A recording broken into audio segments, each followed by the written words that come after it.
Hi, I'm Allie Rosenberg, and I'm Stacy Science. we're the co-chairs of the Town of Newcastle Holocaust and Human Rights Committee. We thank you. This happened today. The swastika was found at Greeley. This has been happening, sadly, too much lately. And we were asked if this webinar could begin the program tonight. It was really important to get this out to the families. So we thank you for listening to this. And now we will start the Human Rights Day program with that, welcoming our town supervisor, Lisa Katz.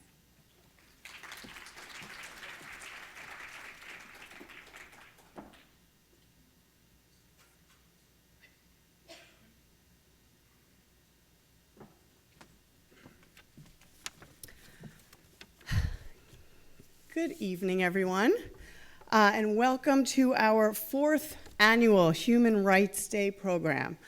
I want to start by thanking the Holocaust and Human Rights Committee and Allie and Stacy, and also Greeley's Enough Club for putting on tonight's program. It's very important.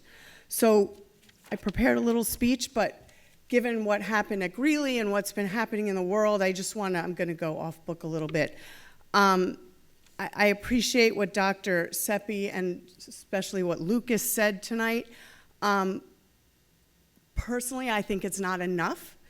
And I think the schools need to stand by what they're saying. And I've been speaking with many universities. I actually just attended a North American Mayor's Summit against anti-Semitism as well, which was eye-opening and very inspiring. But DEI in schools and universities doesn't seem to incorporate anti-Semitism. They don't understand what it means. And I call upon our school district to adopt the IRA definition of anti-Semitism. That's the International Holocaust Remembrance Association definition. The town of Newcastle has done that. It defines anti-Semitism as hate speech. It gives it a place in DEI initiatives, and it also gives it a place in punishments, really, for that speech. So I urge CCSD to be adopting this definition. It's very, very important. Another thing I think that's really important, as Lucas said tonight, is for our students to step up and be leaders. A lot of people are not understanding the issues that are arising out of hate. They're just kind of reiterating what they're seeing on TikTok, and they look to leaders in their community, in sports teams, really throughout, the country and the world, and wherever their community is, to understand what's right and what's not right. And part of Human Rights Day is to remind us of the fundamental principles that unite us as human beings, not as one race or another, or one religion or another. It's where we are as human beings and respecting each other for our differences and loving each other for our differences. So that's really important. And frankly, saying we're going to let colleges know you made some hate speech is not enough. You need to educate kids. We need to teach them critical thinking. If our children knew how to think critically, if they knew how to think critically, they wouldn't be repeating what they hear on TikTok from people who frankly have no idea what they're talking about. And that's why I urge Dr. Seppi. I understand that our Greeley debate team, one of the only venues in our high school where they actually do teach critical thinking, and you have to understand both sides of an argument before you can argue it, doesn't even have as an advisor anymore and is probably going to go away. And that is incredibly important to make sure that doesn't happen, because by teaching critical thinking and teaching our students not just how to read poetry or how to, memorize some dates in a history book, but really how to understand and think and ask questions and learn for themselves, I think without that, we're never going to end hate. And that needs to be permeated throughout our entire world. So I just wanted to put that out there. Thank you. So getting back to tonight's program, we have the privilege of hosting a remarkable individual tonight, a true champion of human rights, David Harris. And David served a long tenure as CEO of the American Jewish Committee, and laid the groundwork actually for the Abraham Accords. He's a phenomenal human being, and we actually asked him to speak before October 7th, so I know that he's going to have some remarks about that as well. But we will also hear about all of his work in the Soviet Union with refuseniks, who, if you remember, those of you who remember back to the 80s, and how they were not granted their freedoms, and he really fought for those freedoms and allowing them to emigrate out of the Soviet Union. But I want everyone to really listen to his words, because more than anything, he is an example about how one person and one voice can make a difference and start a revolution, and that's what we need. We need those voices to stand up and not be scared and to speak up when they see hate. And again, we've said it so many times at these Human Rights Day events, to be upstanders and look at what's wrong in the world and do right. So here in Newcastle, I want to strive and urge all of you to be beacons of tolerance and understanding and empathy. And together, we can really ensure that the flame of human rights burns brightly, not just in our town, but as we go out and our kids go out to the rest of the world, and inspire us to combat hate wherever we find it, and to create a more just and equitable world for all of us. So again, I want to thank you all for being here tonight. For those who are watching online, it's so important to stand up and to recognize the importance of human rights every day. So thank you. I think I am bringing up the chairs of the Greeley Enough Club now. Come on up. And thank you, boys, for all you do.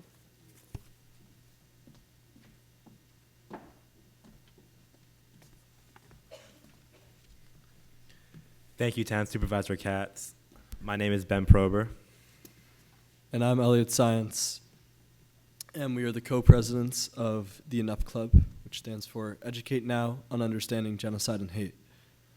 As Supervisor Katz said, thank you guys for joining us for the 4th Annual Human Rights Day event, sponsored by the Enough Club and the Town of Newcastle Holocaust Human Rights Committee. Every year, Human Rights Day is celebrated on December 10th. Human Rights Day reminds us that everyone is entitled to rights as a human being, regardless of race, color, religion, sex, language, political opinions, or any other status that one may hold. We hope that tonight's program reminds us that we all have a little bit of good in each other and that we all have the capacity to help each other as human beings.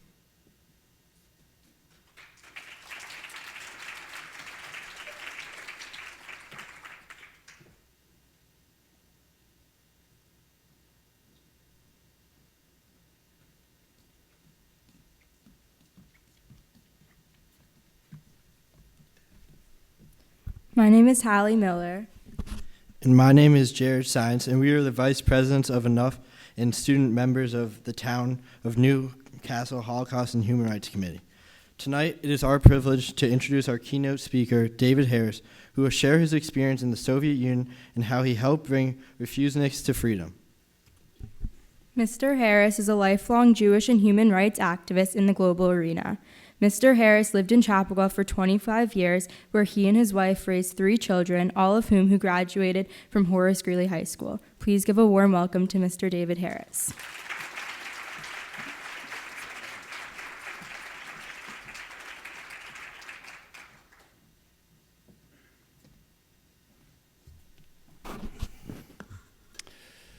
Good evening.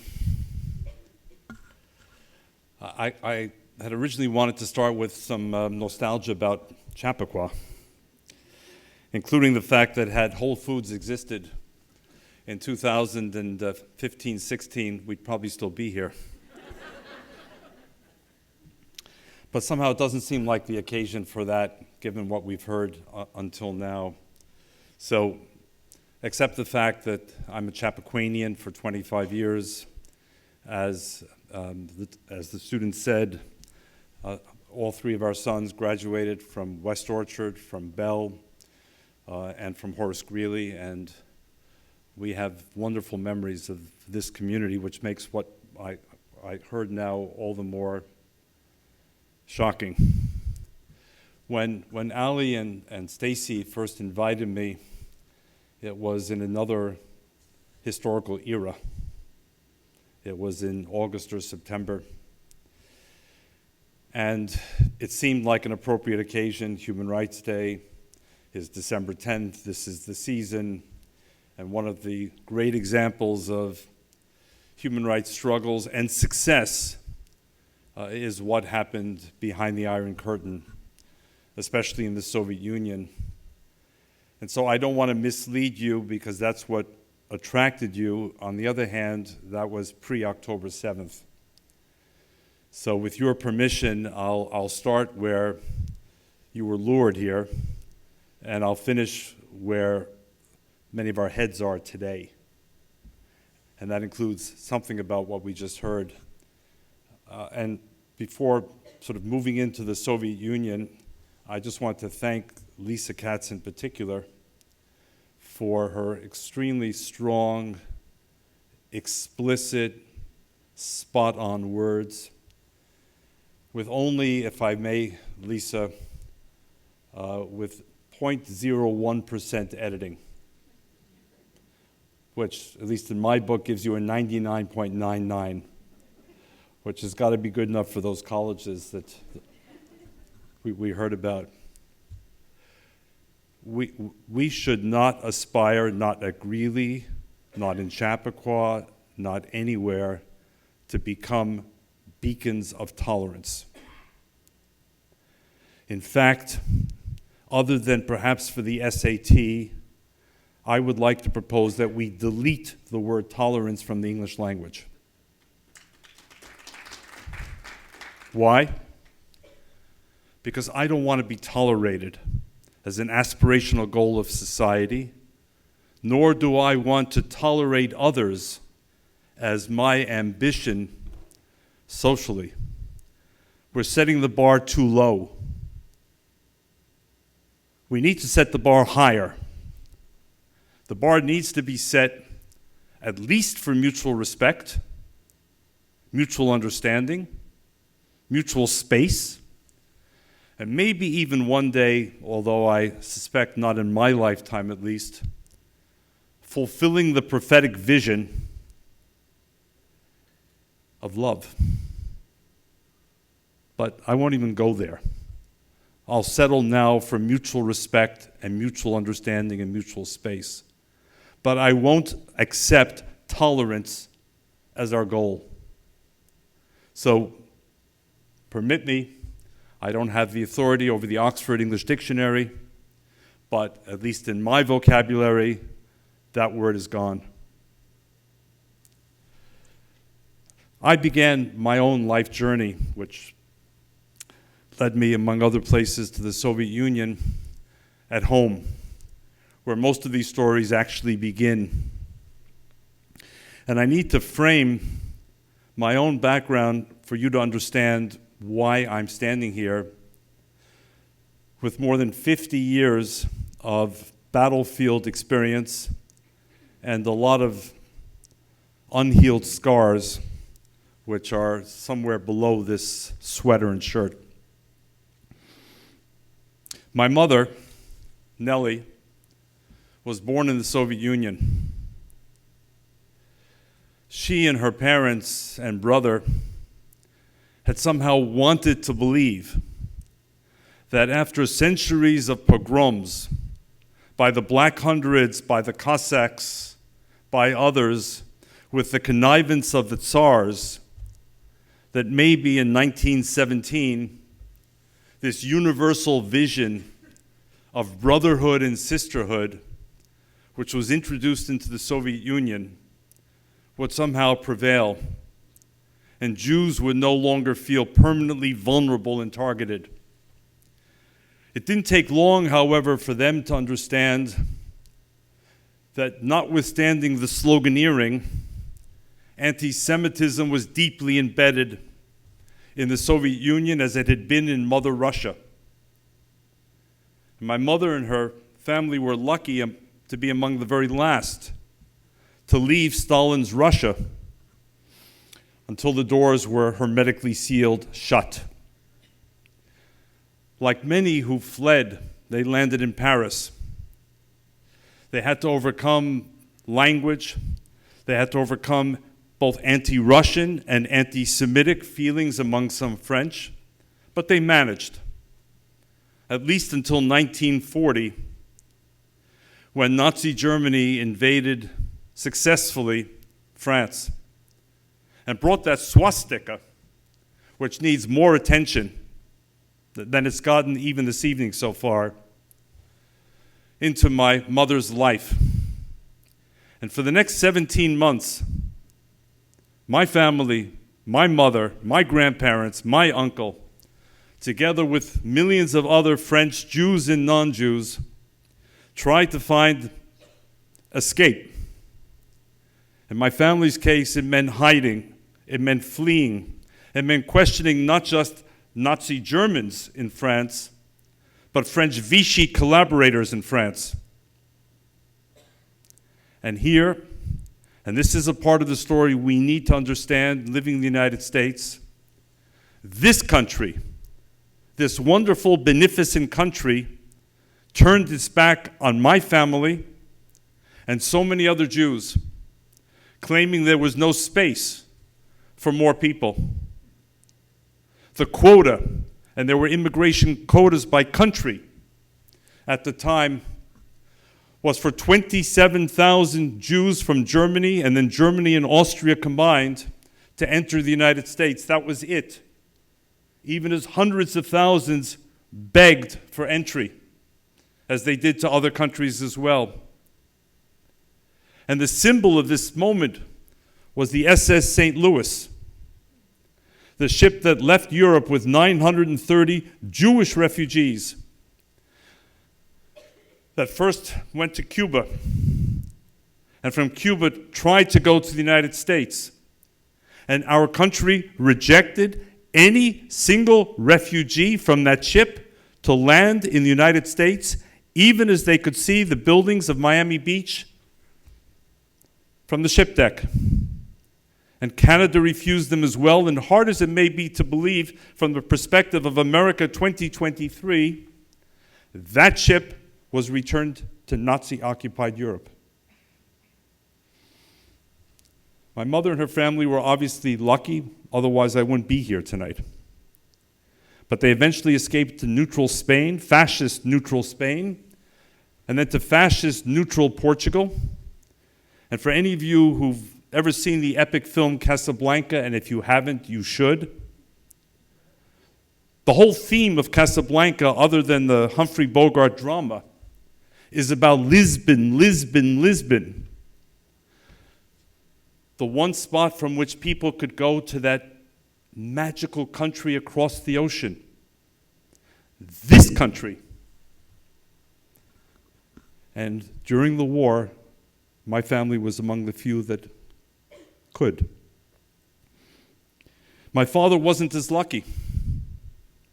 The enough students are probably now 15, 16, 17, maybe the oldest is 18. When my father was 16 years old, he was admitted to the University of Vienna. He studied atomic physics until the age of 18, when Nazi Germany and what was called the Anschluss occupied and absorbed Austria, and my father, the budding atomic physicist, was expelled, and like many Jews, was on the streets shining the boots of Nazi officers, again representing that swastika that was at Greeley today.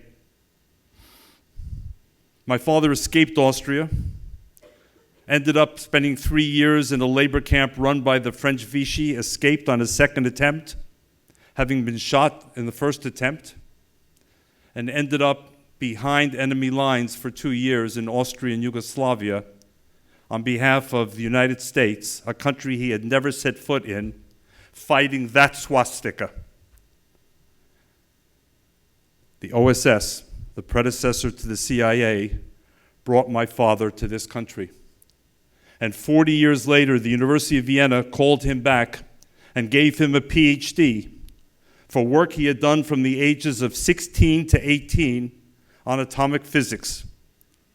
Want to understand the insanity of anti-Semitism? Austria could have had potentially a Nobel Prize winner in physics. Instead, they had a Jewish shoeshine cleaner after he was expelled, until he fought them, and the greatest generation defeated the swastika. And my wife, with whom I lived in Chappaqua all those years, my wife is what's called a forgotten refugee, a refugee from an Arab country, a Jew living as a minority in Libya until, again, enough students, the age of 16 and a half. And while Greeley students are also thinking about their classes and their sports teams and their college visits in the spring of their junior year, my wife and her 7 siblings became refugees, first in hiding from pogroms in Libya, looking for Jews, torching Jews, murdering Jews, and then several weeks after they were hidden, they were given safe passage out of Libya by the ambassador of Italy, never to return. When you follow events in the Middle East,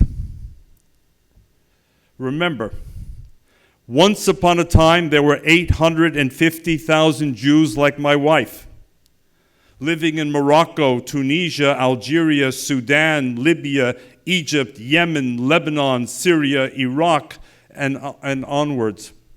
Where are they today? And why do we never hear a word about those refugees? Only other refugees.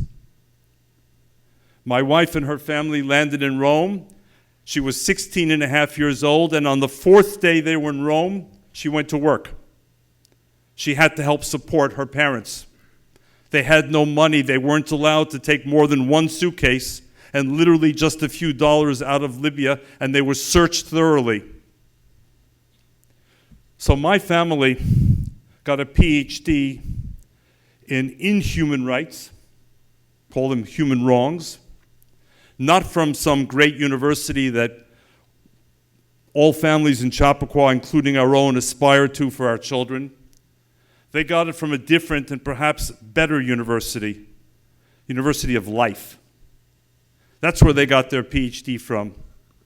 And I understood from them from an early age, though they never shoved these stories down my throat, first my parents and later my wife, that simply reading about this, meeting once a year, watching a movie, shedding a tear is helpful, but it's insufficient.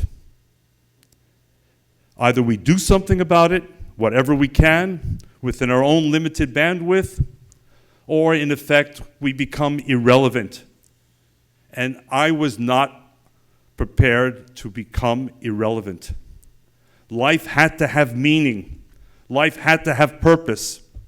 And the purpose of life, I came to understand, was a life of purpose. And I simply did not want what happened to my mother twice, from the right and from the left, to my father and to my wife, to happen to any other human being, Jewish or non-Jewish. And that explains why I'm here, because of the 3 of them. Because I'm the first person in my entire extended family born in this blessed country. A country which today, by the way, is being maligned in a way that I don't think the maligners even begin to understand, having never lived with the absence of freedom or the imposition of tyranny and authoritarianism. And that also led me to the Soviet Union, because during the 1970s, there was a cry, a very vague, distant cry that could be heard from behind that hermetically sealed iron curtain that separated West from East, freedom from tyranny. And the words in Russian were "Отпусти народ мой." Those who had managed to learn a little Hebrew expressed it in Hebrew, "Shelach et ami." And for many of you, it will sound more familiar in English, let my people go. They were asking for a modern-day exodus. What many of us who celebrate the Seder of Passover were being asked to do was not simply to remember the exodus of Jews from Egypt or that we were once slaves in Egypt, central messages of Passover, but we were being asked, am I my brother's keeper? And if so, are we the lifeline for those behind the Iron Curtain who simply wanted to be human beings or wanted to be Jewish human beings? And both of them were being repressed by the Kremlin and its ironclad hold, which, by the way, also reminds me that when people here blithely on social media or in the political space talk about socialism without recognizing that what I saw in the Soviet Union, what they experienced in the Soviet Union, was socialism on steroids, from which millions of people sought to flee. And so I went to the Soviet Union in 1974 as a teacher. 6 Americans were selected to go there, and 6 Soviets were selected to come here. The 6 Soviets were the luckier ones. But maybe in a way I was also fortunate because very few Americans were going to the Soviet Union in those days. And if they were very much in the hands of Intourist, the government body that made sure that all they saw were the marquee items. The ballet, the circus, the opera, the classical music, the magnificent subway stations. But I saw something else over months. I want to share just one story because it's relevant to the Greeley audience. I was teaching in a school, and the schools there were grades 1 through 10, and they were under one roof. And one of the students in probably 8th grade, which was probably 14, 15 years old, if I remember, her name was Lyubov, which means love in Russian. She passed me in the hallway as we were changing classes, and she reached for my hand, and she put something in my hand, a piece of paper. And I clenched my fist. This was the Soviet Union, after all. She could get in trouble. I could get in trouble. And who knew? Maybe it was even a provocation by the KGB. But I went to the nearest bathroom, and I went into one of the stalls, and I closed the stall, and I opened the piece of paper. And it said, David Harris, I feel you're a Jew. I'm a Jew. Help us. My family are refuseniks. Refuseniks being the term for people who wanted to leave, who applied to leave the Soviet Union and were turned down in some cases for years or even a decade or longer, and they were stuck. After the before, but before the after. Vilified, isolated, and that was Luba's family. And I took the chance. I met her family, and that began my own journey, meeting with real Soviet Jews in their homes and hearing their stories, all of which centered around anti-Semitism, all of which centered around discrimination and persecution and fear, and all of which, by the way, apropos of today's conversation, referred not just to Jews, but to Zionists. The Soviet Union had become the heartbeat of the anti-Zionist movement. Maybe anti-Semitism had become a word less used after Hitler. So instead they came up with the notion of anti-Zionism. We're not calling out Jews. We're only calling out the one and only Jewish majority nation on earth. And only that nation, among all the nations of the world, has no right to exist. But anti-Semites? Us? You must be kidding. I was eventually arrested. After several months in the Soviet Union, I was held for a few days and I was expelled on a plane to Helsinki, Finland. But if the Soviets thought they had frightened me, they were right. They had. But if they thought they had stopped me It turned out they were wrong. I had borne witness firsthand to tyranny and its consequences. I had become a human messenger, and I had to tell the story. And more than tell the story, I had to ask myself, what can we do collectively, Jews, non-Jews, Americans, Europeans, and others, to help these people exit from cultural genocide and start a new life? And those people were mostly Jews, but many non-Jews as well, who were repressed, who were imprisoned, who were sent to psychiatric hospitals. And that was where my journey seriously began. And it hasn't ended. And that's why I'm here. And for the students especially, and this may sound a bit more like a graduation speech of sort of motivating you, on to bigger and better things, I can tell you with certainty, but look it up, not TikTok, but look it up elsewhere. In 1974, when I went to teach in that high school in Moscow, the word emigration did not exist in the Soviet lexicon. The gates were closed. 17 years later, there was no Soviet Union. It had become the former Soviet Union.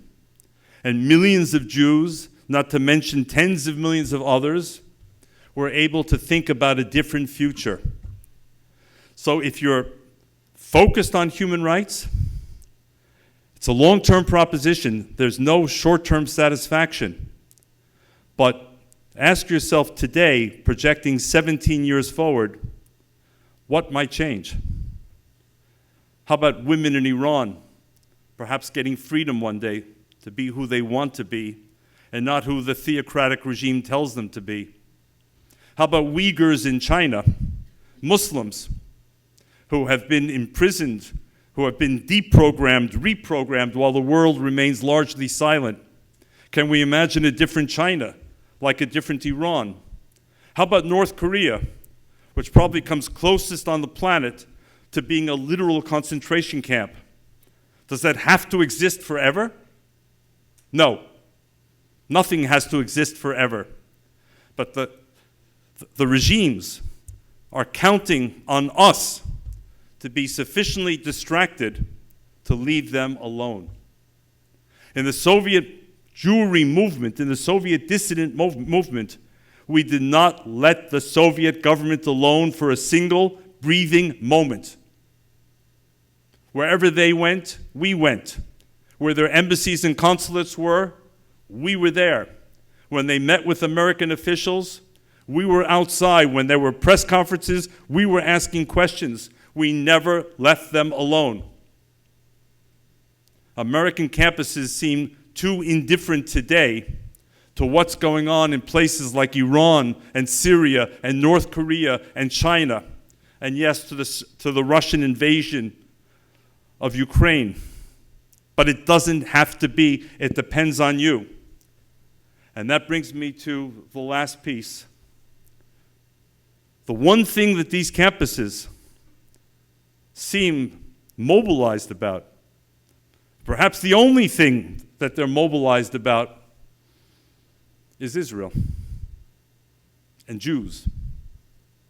And by the way, their efforts to separate the two are no more successful than the Soviet attempt to separate the two.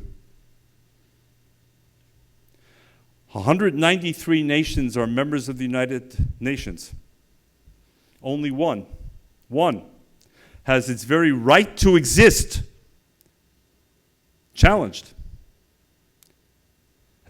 And that's Israel. And by the way, as we meet today, November 29th, it was exactly today, November 29th, 1947, 76 years ago, that the United Nations met and voted to recommend the creation of the State of Israel. Yes, the United Nations endorsed the recommendation for the creation of both a Jewish and an Arab state, living side by side. The Jews accepted the recommendation, and Israel was reborn, not born, reborn. And the Arab world tragically rejected, out of hand, that proposal known as Resolution 181. We could have been marking today the 76th anniversary of a two-state solution. But instead we hear from Harvard to MIT to Cornell to my own alma mater, Penn, to schools like Cooper Union, and even to high schools like Hillcrest High School in Queens, from the river to the sea, Palestine will be free, meaning that 9.5 million people of Israel will disappear, including close to 7 million Jews, which to me is not just a political statement, it is a statement of raw, unadulterated anti-Semitism, and it needs to be called out as it is. And when it's endorsed by some members of Congress, even more so, including at least one member of Congress who's not too far from Chappaqua in southern Westchester. And when at the same time, we have people not just on the far left, but on the far right, talking about Jews and space lasers, or trying in some way to explain Charlottesville and the neo-Nazi march inspired by that swastika, something has gone very wrong in this country. And if the extremes of the left and the right, and I speak about both, because both pose a threat to our country, to its values, and to me as a Jew, not to mention to my grandchildren, we have as our strategy, I believe, to restore the sanity and safety and security of this country for all of its citizens. And when anti-Semitism surges, and when we have the unusual scene of Senator Chuck Schumer,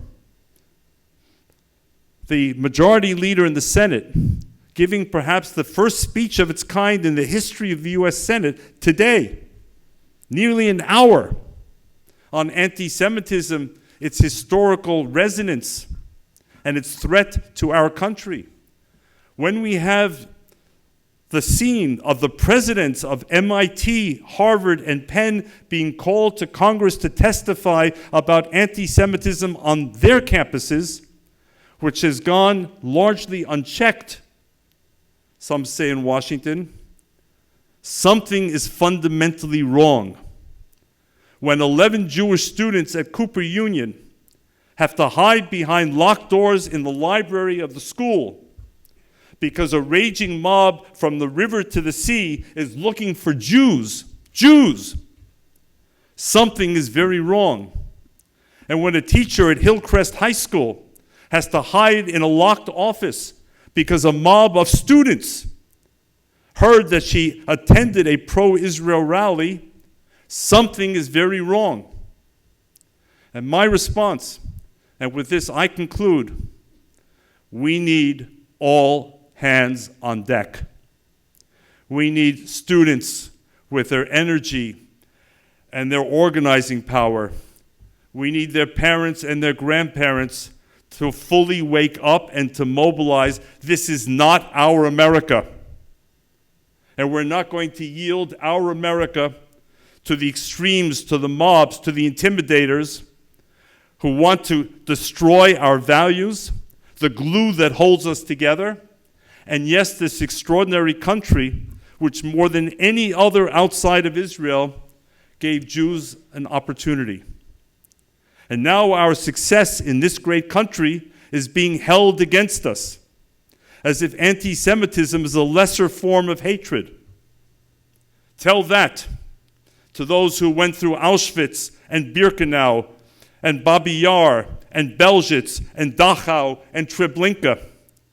Tell that to the 1,200 Israelis and foreign nationals, including Americans, who were murdered, mutilated, gang raped, beheaded, including children and Holocaust survivors. Something has gone wrong. All hands on deck. And if Horace Greeley High School, which houses some of the smartest students in the country, and I know that because My three sons went there, and I'm sure it hasn't changed. Horace Greeley High School has to ensure that all hands are on deck. And I want to hope, and with this I finish, that Horace Greeley will manage this situation better than it managed another situation which unfortunately left a permanent stain for my wife and myself. After 9/11, Horace Greeley decided to hold an auditorium for all of the students of the high school.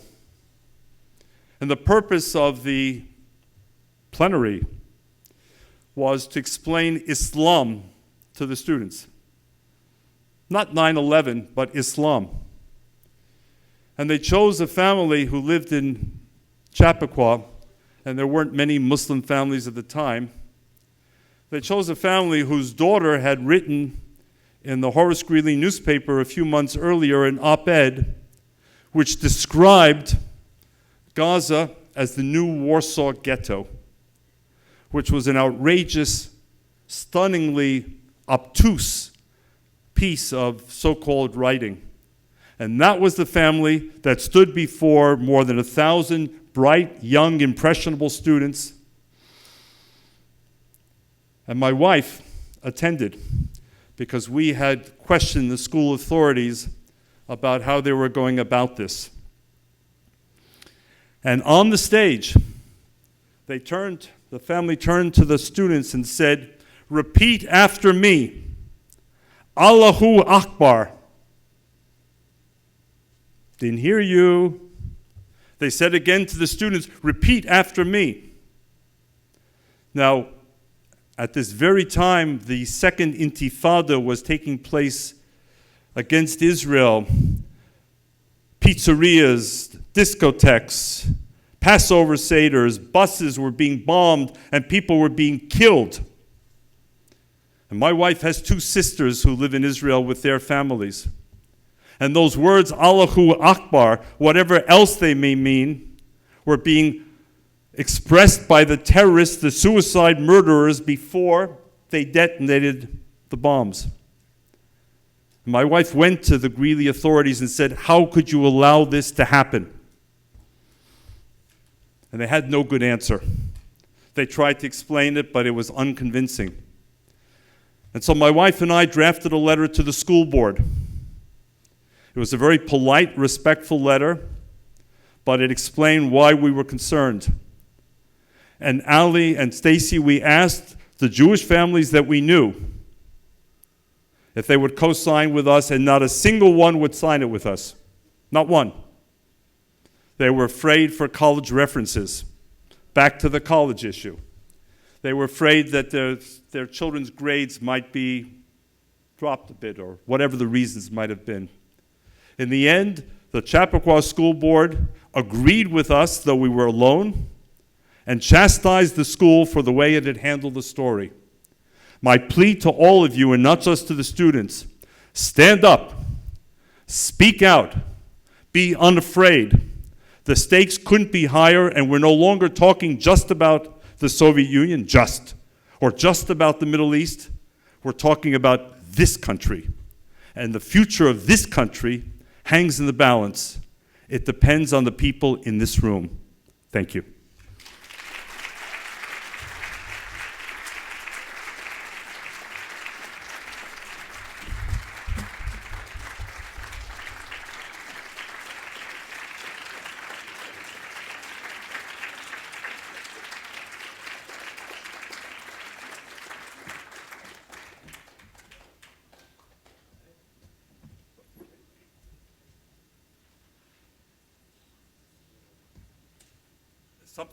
Please don't leave. Something else happens now, and we're about to find out what. Questions? From me to you, or you to me? Well, we're going to call a couple people up. We had a couple prepared Okay. questions. And then, if we have time, we'll open it up to everyone By the way, else. this is unscripted, The questions are scripted. He is but I'm not. Okay, go with the softballs first, please. not. Okay. Alex, Lily, Jordan, come up.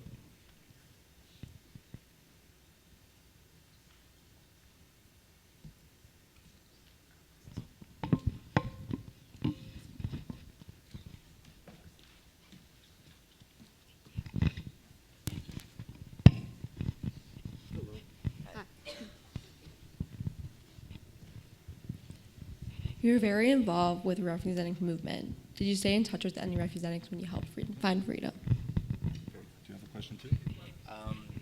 They didn't hear the question. Sorry. Don't be nervous. You were very involved with the refugee movement. Did you keep in touch with any refugees when you helped find freedom? Yeah. Well, the short answer is yes. I've been in touch with a lot, and they're amazing success stories, by the way, for those who left and went to Israel, those who left and came to the United States. Is anyone here from the Soviet Union? I can't see. In most audiences these days, there are at least one or two people, but elsewhere there are. So the answer is yes. With anti-Semitism on the rise, how can we look to refuseniks to motivate and inspire the next generation? Yeah, thank you. I spend a lot of time, actually, deliberately with Soviet Jews here in the United States. I'm speaking to them a lot for a very specific reason. I believe that they understand anti-Semitism in a way that many other Jews here do not. They've experienced it. They've had the courage to confront it. And they have the passion to fight. They also have a deep understanding, even if it's not a scholarly understanding of Israel. It's just a gut feeling. We're going to stand up for Israel. And we're not going to spend lots of time wondering, do we like this politician or not? Israel is much bigger than any politician or any particular policy. So in my own efforts to mobilize people here in the United States, Russian-speaking Jews are a big part of the strategy. So thank you for both questions. Does anyone in the audience have any questions? Can you see people in the audience? Can't see anyone. Oh, yeah, back up there. Do you have anyone planted in the audience? I don't think so. Oh, you do? Oh, okay. With the lights off, it was hard to see.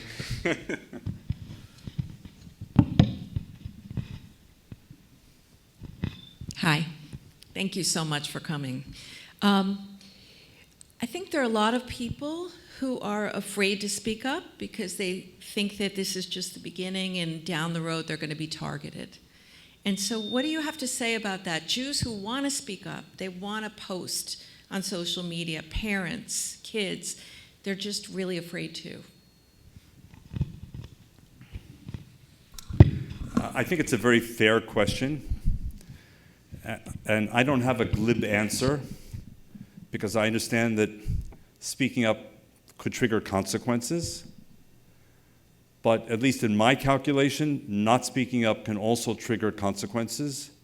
And the consequences of not speaking up, I think, are far more dangerous than speaking up. So I see this a lot. We now have 6 children and children-in-law between the ages of 32 and 44. And the question you're asking, ma'am, is a question that they ask me a lot because they're losing friends. But then again, they've also come to understand, and not from me, they themselves, that the people they thought were friends that have remained silent since October the 7th, or that have tried to equivocate, or somehow stand on the 50-yard line, or even tip over, and speak about the justification for what Hamas did, cannot really be considered friends. So I would say perhaps it's not so much about the risks and the dangers, it's more about kind of rethinking and reorienting who your friends actually are. And for me, and I can again only speak for myself, October 7th is a watershed. There's no more October 6th for me. And those who, having learned about babies, fetuses, burned alive, beheaded, mutilated, and who want to tell me, but David, it's complicated. Hell no! There's nothing complicated. Not about beheading and murdering children. And by the way, if one child of any nationality were in a premeditated, intentional way killed, including by a Jew or an Israeli, I would be saying the exact same thing now. So, complicated? No. A group of terrorists belonging to what the US government calls an FTO, a foreign terrorist organization, recognized as a terrorist organization by our government under Bill Clinton, invaded Israel with genocidal intentions, fulfilling the charter of Hamas, which if you haven't, you should read, but not before you go to sleep. Read it tomorrow morning. Which specifically talks about the annihilation of the state of Israel and the murder of Jews who may hide behind trees and rocks, it says.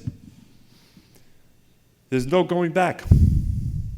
The people who won't or can't understand that are not my friends. I have other friends. I have new friends. I've learned a few things. Those are the risks, I believe. But would I take the mezuzah off my door? Hell no. In fact, since October 7th, I think all of those 6 children on their own have put on a Star of David. Every single one of them. My oldest kids have a flag of Israel, at least this wide, hanging in their window for the whole world to see. My answer is, if you're Jewish, become more Jewish. If you're human, become more human, and also reach out to your Jewish friends. I don't care how big their house is in Chappaqua or Scarsdale, how successful they may appear from the outside, and this is what the DEI crowd doesn't want to understand. All of us are one generation removed from Auschwitz. I don't care what the size of the house looks like. We're all vulnerable. And we know, even if the DEI crowd doesn't or won't, that anti-Semitism is probably the most lethal, longest-standing pathology on the planet. So, drawing from what the principal said, it's time for us to stand together, arm in arm, shoulder to shoulder, against the haters, whether from that extreme or from that extreme, it doesn't matter. More? I don't know what's been scripted here. No, that's it. Thank you. Thank you, Liz. Okay, I'll sit down.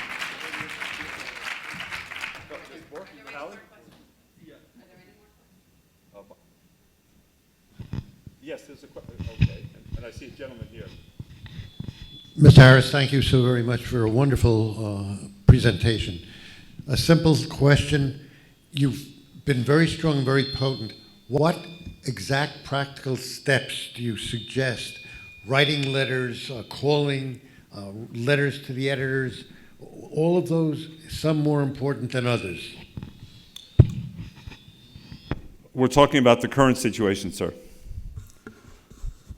Look, I think, for me, there are concentric circles. First of all, I want to be sure as I can be, that my children and my grandchildren, as they get older, are equipped to understand and deal with these issues in whatever way they can. My 7-year-old granddaughter was verbally assaulted in 2nd grade with the question, how many Palestinians did you kill today? My 2nd grade granddaughter. So it has to begin with the family. The family cannot shut down or pretend or outsource this work to others. The school. I leave it to you to decide as residents of Chappaqua. I'm no longer. If you're satisfied with the answer, fine. Hold the school accountable. Words are cheap. They're important. They're necessary, but they're insufficient. Hold the school accountable. Hold your politicians accountable. And if they do the right thing, sir, if you applaud what Senator Schumer said today, I couldn't care if you're a Republican or a Democrat, thank him. Thank him. If you care about Israel, when Governor Hochul went to Israel after October 7th, thank her. If, like me, you're a resident of New York City, Mayor Adams went to Israel shortly after, whether you voted for him or not is irrelevant, thank him. If you're an alumnus of a university, before you give your next gift for their inevitable solicitations, are you satisfied with how they've behaved since October the 7th? If you are, say so, thank them. And if you're not, don't be the nudnik. They count on Jewish nudniks who keep on giving even as they get spit in the face. We need to find, and I'm speaking now as a Jew, if you allow me, our self-respect. The institutions that have betrayed us, and I use the word advisedly, betrayed us, do not deserve our support. And make sure they know it. If you're not happy with a particular newspaper, don't keep subscribing. Writing letters isn't enough, whether they publish them or not. There have to be consequences. If stores in New York City are being boycotted by the pro-Hamas BDS crowd, make a special trip into New York. The Aroma Cafe on Lexington Avenue between 71st and 72nd Street, where the baristas quit because the owner was pro-Israel.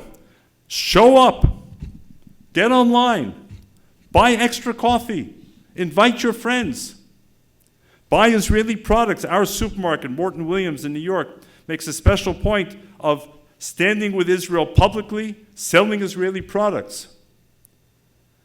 But don't be taken for granted. Don't be missing in action. Find our spines. Find our self-respect.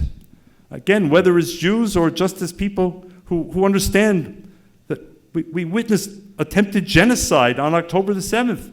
And it doesn't matter whether you think there should be a two-state solution or a three-state solution, or whether you like the prime minister or not. I guarantee you Hamas couldn't give a damn about any of those things. They want Israel off the map. Iran wants Israel off the map. Hezbollah wants Israel off the map. And plan your next trip to Israel, sir. There's lots we can do, each of us. And I think this gentleman, does someone have a microphone? Or? Thank you. I'm sorry? I'll just try and cover it so it doesn't echo. Oh, okay. I certainly share the sentiment and anger at hate speech and obviously symbols of hate like the Nazi symbol that apparently was discovered in school today and on other occasions. But I find this whole reaction a little simplistic, and I say so with all due respect. How do you reconcile the blanket reaction, an understandable reaction of anger towards those who disseminate hate speech and hate symbols by calling for the revocation of college acceptance, by suspension, by this knee-jerk punishment? How do you reconcile that when the former and perhaps next president of the United States sits down at dinner with avowed anti-Semites, avowed neo-Nazis, when the richest man on earth retweets or re-X's, whatever it's how the proper terminology is now, fundamental anti-Semitic tropes with impunity? So my question, sir, is how do you justify landing like a ton of bricks on some school-age kid who did what everyone in this audience me certainly in my 72 years, by saying something stupid, saying something racist, saying something homophobic, blindly, maybe for jokes, maybe certainly not understanding the impact that you so eloquently and properly explained and described. But how do you justify, in the face of what happens from public officials, by presidents and would-be presidents, who are doing the same, if not worse? So, thank you, sir. First of all, I think that the bulk of your conversation needs to happen with the principal. She's the principal, right? It was she, not I, who spoke about notifying colleges and revocation of college acceptances. I'm not disassociating myself from her, but that was not my speech, that was her speech. And she's here, and I assume most of you are connected to Greeley in one way or another.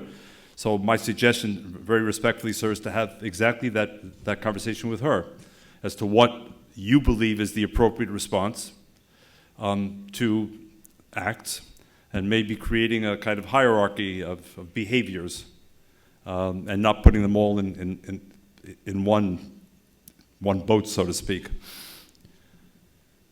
I'm also not here to, I didn't mention presidents or Elon Musk, so that takes us in a different direction entirely. But I just want to say this, sir, and I say this as a lifelong nonpartisan, a political independent, which is quite unusual, certainly in the Jewish community. Maybe in America today, in this bifurcated, polarized country of ours. One thing I learned from my own family story, which I began with, was if one is serious about anti-Semitism, one needs to be swivel-headed. That means 360 degrees. And the point that I was making was that my family experienced anti-Semitism from the right, my family experienced anti-Semitism from the left, my family experienced anti-Semitism from jihadism, not from Islam, but from those who interpret Islam as justifying genocide against the Jews. And I would suggest that we can talk about Donald Trump, we can talk about Elon Musk, although it's beyond the scope of at least what I was saying, but stay swivel-headed, sir.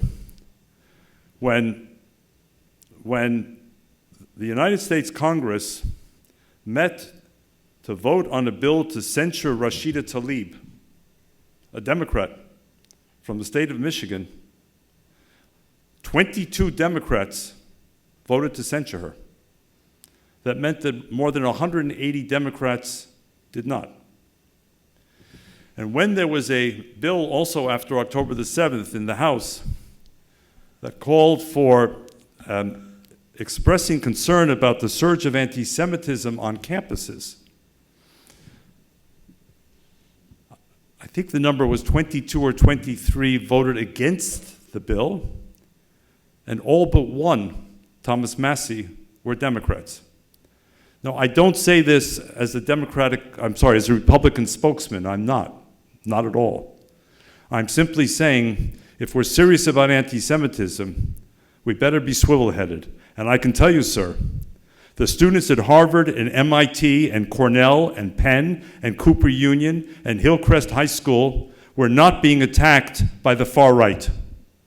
The people who attacked in who marched in Charlottesville and attacked in Pittsburgh and attacked in Poway and who are all over QAnon are not the people that our children in the Ivies are afraid of today. So my point only is not in any way to minimize what you're saying, not to deflect from what you're saying, not at all. Swivel-headed. If we're serious about anti-Semitism, let's not weaponize it in the service of one party or another party or one ideology or another. If we're serious, they all can hurt, they all can maim, and my family can tell you they all can and have killed. That's my answer, sir.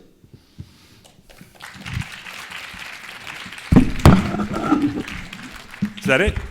Okay. My bosses.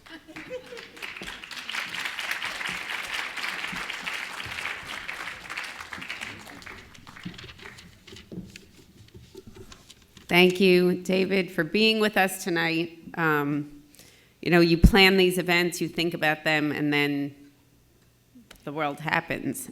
We thank you for kind of happening with us tonight, and David, certainly you. And your talk tonight has been a reminder to everyone that each of us has the power to help another person and to use our voice for change. So thank you so much for your powerful words this evening. We'd also like to thank Lisa Tizo, Michelle Gregson, and Friends of Chappaqua for always providing such a warm space for our town programs. And we hope that we see everyone again on January 31st for International Holocaust Remembrance Day, when we'll hear from Holocaust survivor Leo Ullman. Thank you so much for joining us tonight.